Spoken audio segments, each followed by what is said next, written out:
Desonestidade intelectual. Francisco do PT, Isolda, Divanei, de ficar na Assembleia rebatendo deputado, comparando com 8, 9, 10 anos atrás. Isso é falência completa. Falência completa. Mas é a grande estratégia da esquerda, é essa. É a divisão. É dividir para ganhar. Veja, rapaz, Luiz, a cretinice. A cretinice da nova estratégia do mago da publicidade do PT, o Sidônio. Dividir ainda mais a sociedade brasileira. Não é mais dividir agora, Luiz, entre branco e preto, não. Entre direita e esquerda, não. Agora é dizer ao pobre que o rico é bandido, é criminoso. É dividir economicamente, rapaz. O vídeo feito pelo PT sexta-feira, aquela cretinice, dizer que os pobres estão pobres por causa do rico. Dizer que no Brasil pobre paga imposto para rico. Isso é uma sacanagem, rapaz. Tem rico que ficou rico porque roubou? Tem. Tem rico que ficou rico porque teve incentivo do Estado? Tem. Tem rico que ficou rico porque sonegou? Tem. Tem aqui e tem no mundo todo. Mas 90% das pessoas que obtiveram sucesso foi porque fizeram diferente. Foi porque não se acomodaram, foi porque aproveitaram as oportunidades. Inclusive pessoas que eram pobres e hoje são ricas. Pessoas que eram negras e hoje são ricas. Pessoas que tiveram que estudar em escola pública, estudaram, cresceram e são ricas. Aí ficar condenando uma parte das... Mais uma vez o PT fazendo isso, mais uma vez. Já fizeram no passado. E agora com tudo falindo, com o desgoverno de Lula, com todos os índices ruins. Peraí, vamos pegar a bala de prata que falta. Bora dividir ainda mais o Brasil. Já que a gente não está conseguindo agora mais na ideologia, já que o 8 de janeiro morreu, não faz mais efeito, não está causando mais prejuízo a Bolsonaro nas pesquisas. Bora criar agora, dizer que o IOF não causa problema para os pobres, só causa para o rico, mentirosos, cretinos. Quem mais precisa de dinheiro emprestado nesse país é o pobre. Quem mais vai conseguir nada é o pobre. Quem mais não paga cartão em dia é o pobre. Quem mais compra carro financiado é quem não consegue, é o pobre. Tudo tem IOF. Aí ficar dizendo que só atinge o rico que precisa comprar moeda para viajar para o exterior. Sacanagem em cima de sacanagem, Luiz. E a gente tem que assistir isso. E o mais hipócrita disso tudo são pessoas ricas, porque nenhum desses aí que critica, nenhum desses que faz essas campanhas. A muganga. Pessoas ricas, só que ficaram milionários, só ficaram ricas e milionárias. Lula é milionário. Lula é milionário. Pessoas ricas, deputados federais milionários, vereadores milionários, pessoas ricas milionárias, só que não produziram nada. Gente que ficou milionária sem ter um empregado. Gente que ficou milionária, teoricamente, recebendo salário dos nossos impostos. Mas pessoas ricas. Lula, quando pega aquele microfone, é milionário. E ele é milionário. É mesmo. milionário. Fazendo o quê? Fazendo política. Fazendo política, não, dando palestras, né? Dando palestras para empresas. Pessoas milionárias, sem ter dado suor para ter esse dinheiro todo, criticando os ricos. O pior da hipocrisia. E o pior é que o ministro que fala da pobreza usa um Rolex de 100 mil. Lula que fala da pobreza usa um Cartier de 90 mil. Lula que fala de pobreza toma vinho de 5 mil a garrafa, Luiz. No mínimo.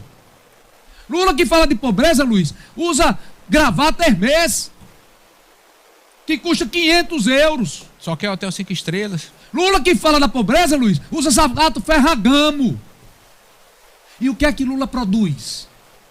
Lula tira o lucro da onde? Qual é a indústria de Lula que produz? Quantos empregos esse cidadão já gerou na vida?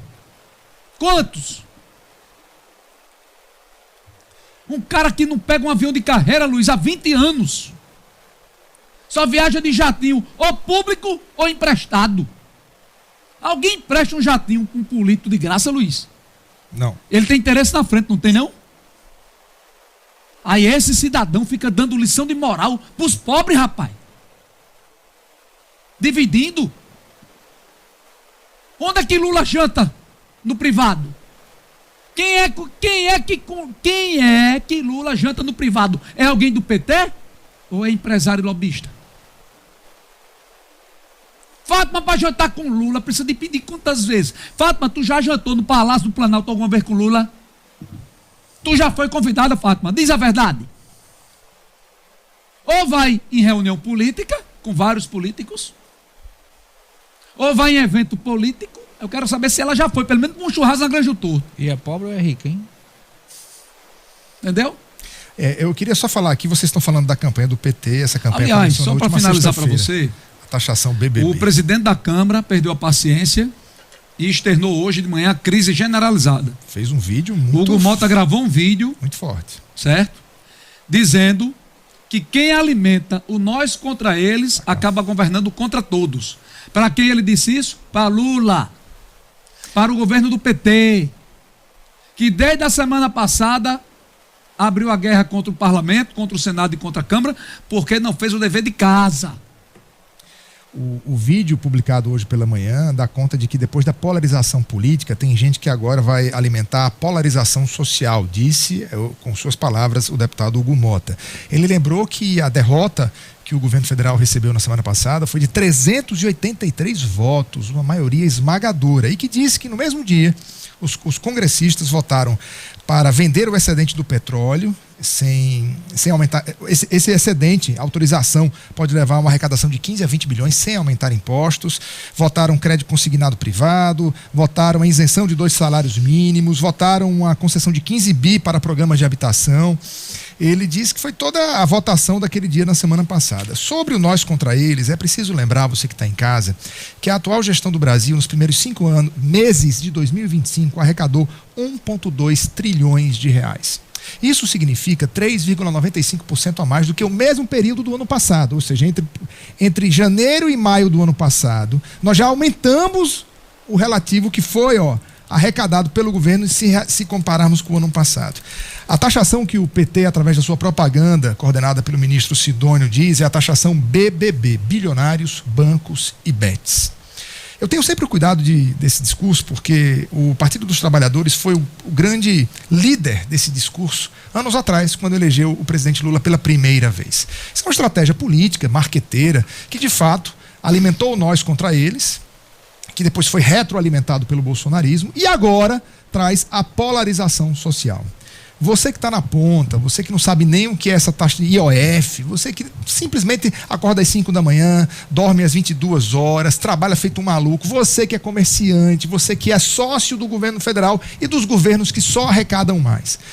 Há algo neste governo que não foi capaz de explicar para a nação, que é a capacidade de cortar na própria carne. E aí não tem como a gente não lembrar das viagens milionárias da primeira-dama, sabe? Dos grupos milionários, dessa corrupção no INSS. Não é só um tipo de corrupção, ali tem pelo menos 3 tipos diferentes. Então, quando a gente olha para esse governo que foi incapaz de cortar na própria carne, que arrecada como nunca antes na história desse país, para usar uma expressão do presidente da República, e que chega agora e coloca a culpa na mão do empresário ou da empresária, do gestor, do empresário lá do Alecrim, que gera emprego, mas que sabe que no final do ano, eu digo isso porque eu gero emprego, eu trabalho, eu pago imposto como empresário que sou. E quando você chega no final do mês e vê 35%, 40% daquilo que você ralou para trabalhar, pagando para os governos municipais, estaduais e federais, não tem como não dar uma revolta. Então o IOF é só a ponta do iceberg. Há uma crise generalizada. E aí eu encerro dizendo o seguinte: o governo federal deu o aval, é notícia nossa aqui da semana passada e hoje de novo, deu o aval para ir no Supremo Tribunal Federal brigar por essa questão do IOF. O lado econômico é a favor, o lado político inteligentemente não quer, mas vai ser vencido. Então vai para o Supremo a decisão em relação ao IOF, o que vai criar e acentuar ainda mais uma crise generalizada. Com isso, eu não estou dizendo que o Congresso também não tem sua responsabilidade, porque também nunca antes na história desse país teve tanto dinheiro para deputado e senador.